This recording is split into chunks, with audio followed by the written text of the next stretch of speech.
चलिए दोस्तों, आपका मोस्ट वेलकम है हमारे चैनल द फैक्टर हिंदी में। तो कैसे हैं आप सब? उम्मीद करता हूँ सब बढ़िया होगा। वेल दोस्तों, आज हम आपको चीन देश के बारे में कुछ बताने वाले हैं। जी हाँ, आज हम आपको इस देश के द्वारा किए गए कुछ बेहतरीन आविष्कारों के बारे में जानकारी देने वाले हैं। दोस्तों, ऐसा नहीं है कि चीन ने दुनिया को सिर्फ बीमारी ही दी है, बल्कि इस देश ने कुछ सबसे महत्वपूर्ण आविष्कार करके दुनिया भर के लोगों की जिंदगी आसान भी बनाई है। जी हाँ दोस्तों, आज के अपने इस एपिसोड में आपको चीन के द्वारा किए गए कुछ बेहद ही अमेजिंग इन्वेंशंस के बारे में बताने वाले हैं। दोस्तों, बस इस वीडियो के अंत तक जरूर बने रहिएगा। Alright, let's start the video then. Number 1। दोस्तों, सबसे पहले हम आपको बता दें, आज जो हम कागज के नोट देख रहे हैं, जानते हैं वो किसकी देन है? गाइस, चीन ने ही दुनिया को दिया है। आपको जानकर हैरानी होगी कि जब किसी ने सोचा नहीं था कि कागजों का इस्तेमाल करके भी नोट बनाए जा सकते हैं, चीन वालों ने ये करके दिखा दिया।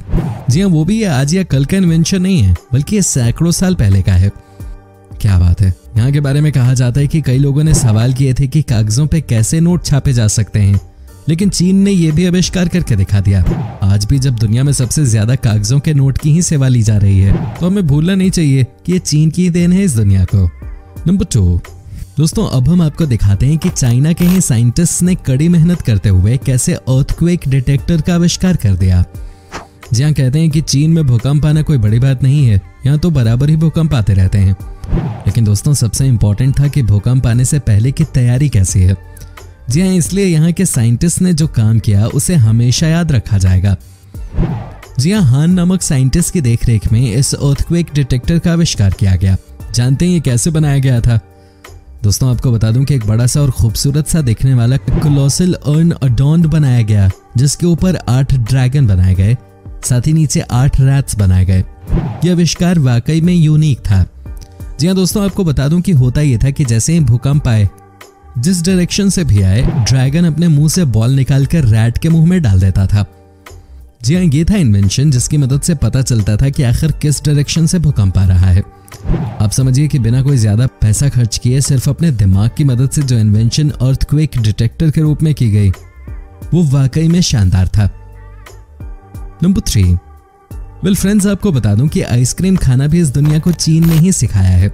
जी हाँ, जानते हैं इसकी शुरुआत कैसे हुई? चलिए हम आपको बताते हैं।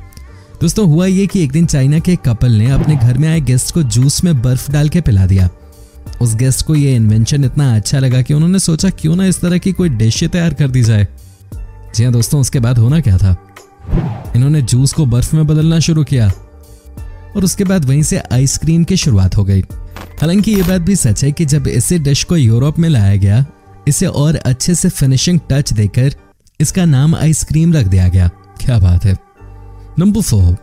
दोस्तों, अब हम आपको बताते हैं कि कैसे चीन में डोमिनोज खेल की शुरुआत हुई थी। जी हाँ, आपको जानकर हैरानी होगी कि ये आज या कल में डेवलप हुआ गेम नहीं है, बल्कि दोस्तों इस गेम को बनाया गया था 1120 CE में। कहा जाता है कि यहाँ के उस समय के राजा ने इस खेल का आविष्कार किया था। यहाँ के लोगों को अपने काम के बाद एंटरटेनमेंट की जरूरत थी और उसी को देखते हुए इस गेम को बनाया गया था।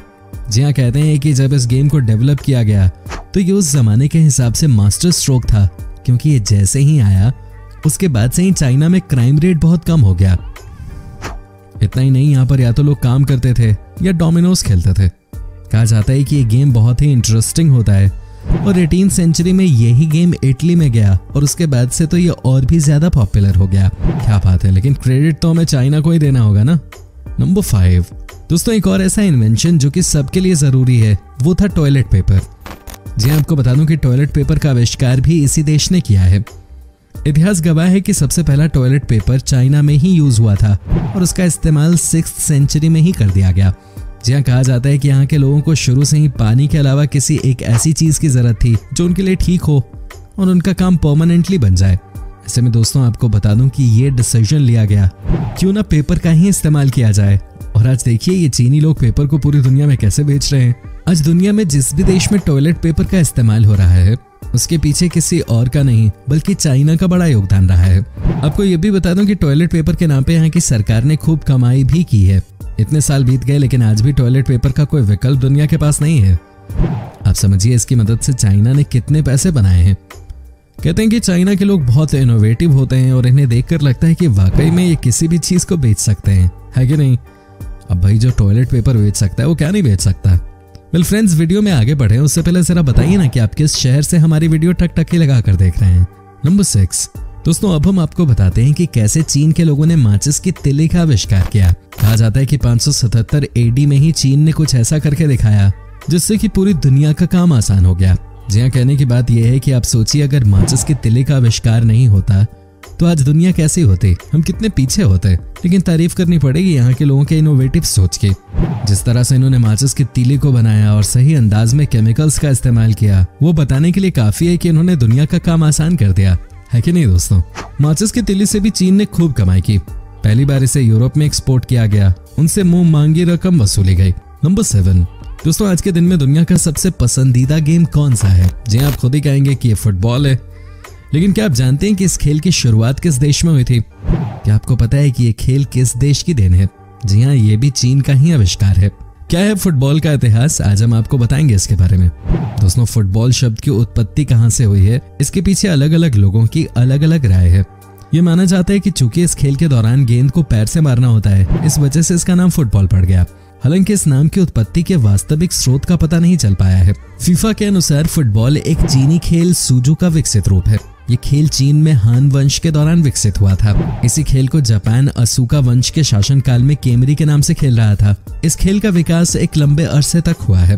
कालांतर में 1586 में ये जॉन डेविस नाम के एक समुद्री जहाज के कप्तान के कार्यकर्ताओं द्वारा ग्रीनलैंड में खेला गया। फुटबॉल के विकास के सफरनामे को रॉबर्ट ब्रॉड स्मिथ ने सन 1878 में एक किताब की शक्ल में पेश किया। 15वीं सदी में फुटबॉल नाम का ही एक खेल स्कॉटलैंड में खेला जाता था। 1424 ईस्वी में इसे वहां पर फुटबॉल एक्ट के तहत बैन कर दिया गया।